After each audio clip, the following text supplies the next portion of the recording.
Hello everyone, welcome to all of you. सभी का स्वागत है अपने इस यूट्यूब चैनल के अंदर। आज हम बात करेंगे अपने नंबर सिस्टम के अंदर सबसे अंतिम पार्ट। उसके बाद में जो है एक बार नंबर सिस्टम का पूरा पार्ट कंप्लीट हो जाएगा, जो कि अपनी 12वीं क्लास रहेगी। Part number 12।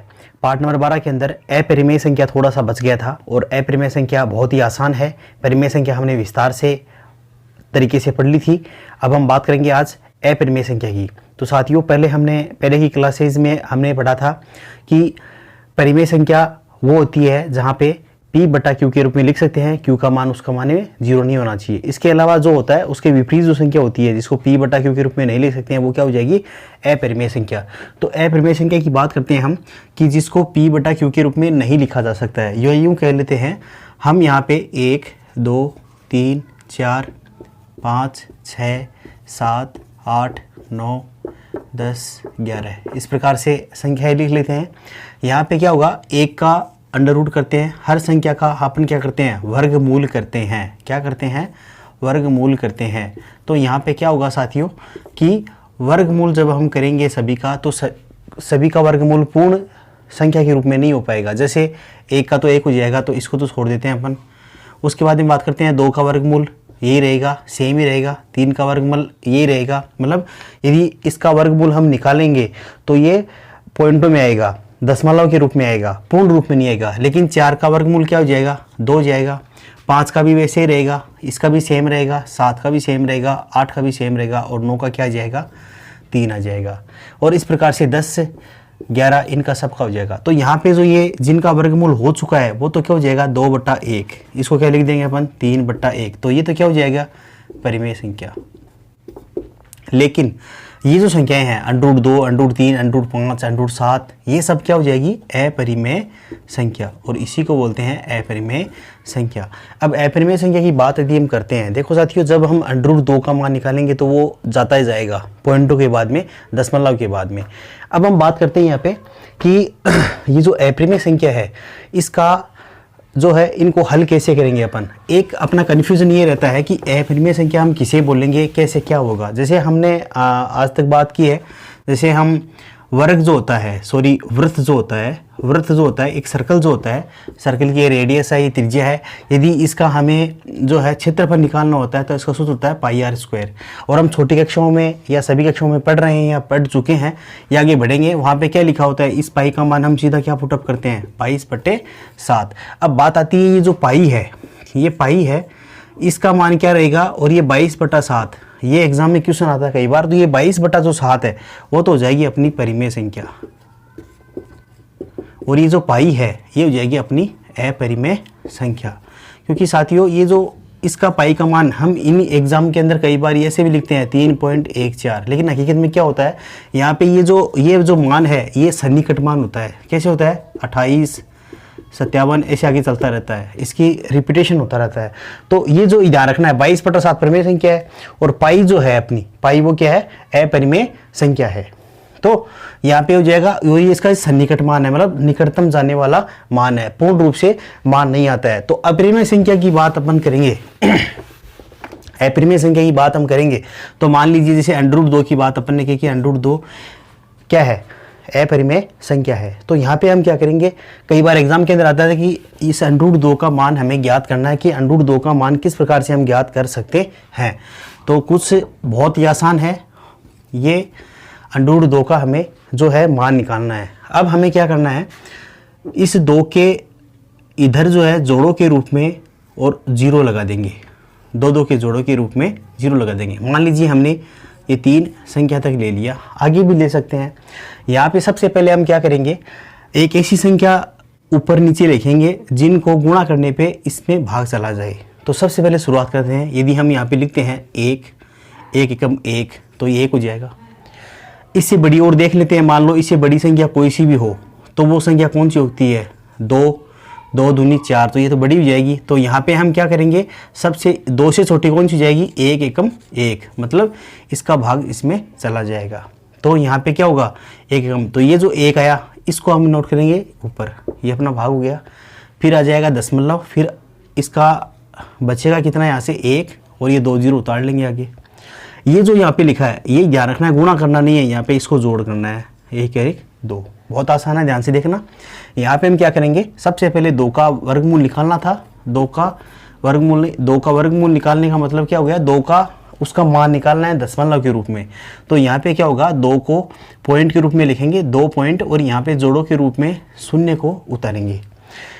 यहाँ पे एक ऐसी संख्या लिखेंगे जिसका इसके अंदर भाग चला जाए, ज़्यादा नहीं होना चाहिए, वो कम हो जाए, लेकिन वो उसके सन्निकट मान होना चाहिए। और हमेशा ध्यान रखना, अपरिमेय संख्या हमेशा सन्निकट मान पे डिपेंड करती है, इसलिए उसको अपरिमेय संख्या बोलते हैं।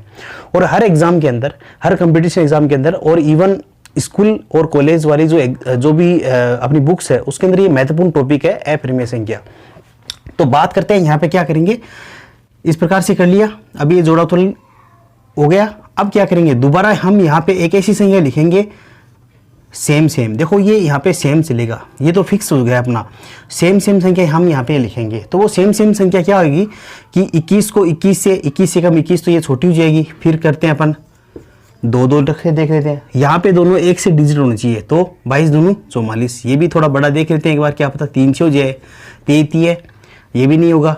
फिर 24 चौका 96, तो ये नज़दीक जा रहा है आराम से, क्योंकि यदि हम यहाँ पे 5 लेंगे तो 125 हो जाएगा। 25 पंजे 125, तो यहाँ पे इसका भी जोड़ कर देंगे, ये तो 28 हो जाएगा। कितनी बार भाग गया, 4 बार।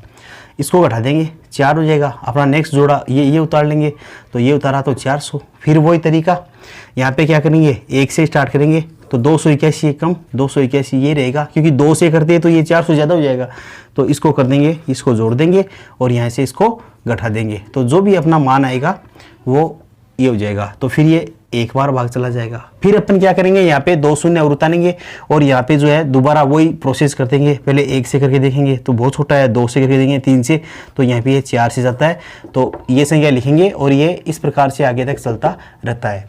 इसी प्रकार से अपन ज्ञात कर सकते हैं √3 का अपरिमित मान, उसका हम ज्ञात करेंगे। अब देखिए, अब ज्ञात करना हमें √3 का। साथियों बहुत ही आसान है, अच्छी तरीके से अपने को पढ़ना है, और पूरी क्लासेस के अंदर बने रहिए, सबको समझ में आएगा।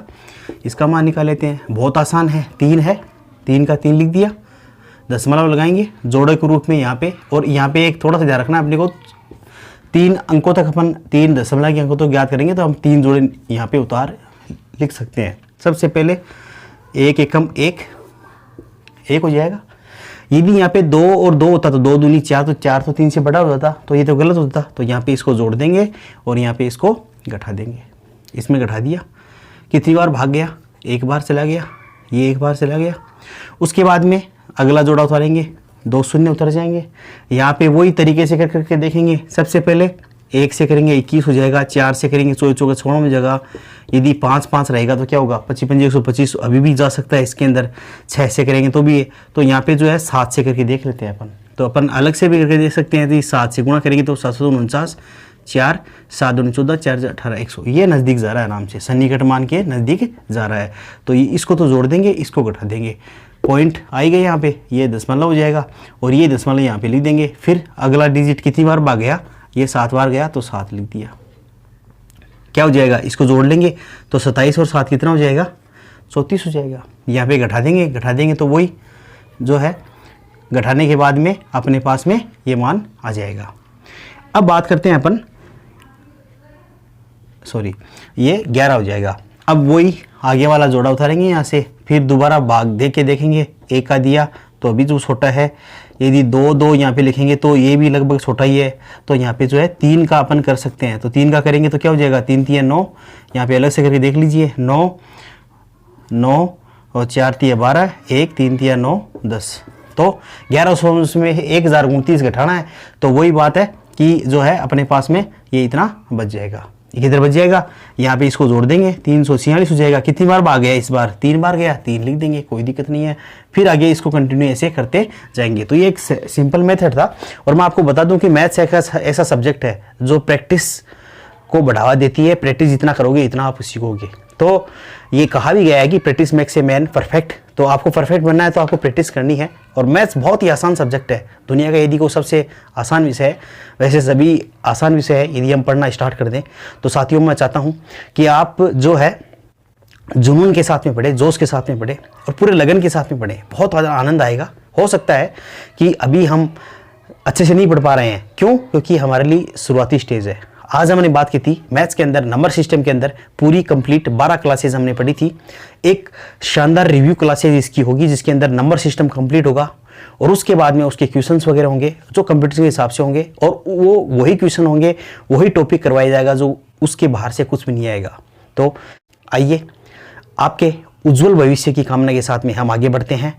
Wish you all the best और बी द बेस्ट। चलते हैं और आगे मिलते हैं नए टॉपिक के साथ में, नए जोन के साथ में। तो आइए और इस शिक्षा के इस मिशन को आगे बढ़ाते हैं, जनरल नॉलेज के इस मिशन को आगे बढ़ाते हैं। Thank you. जय हिंद, जय भारत।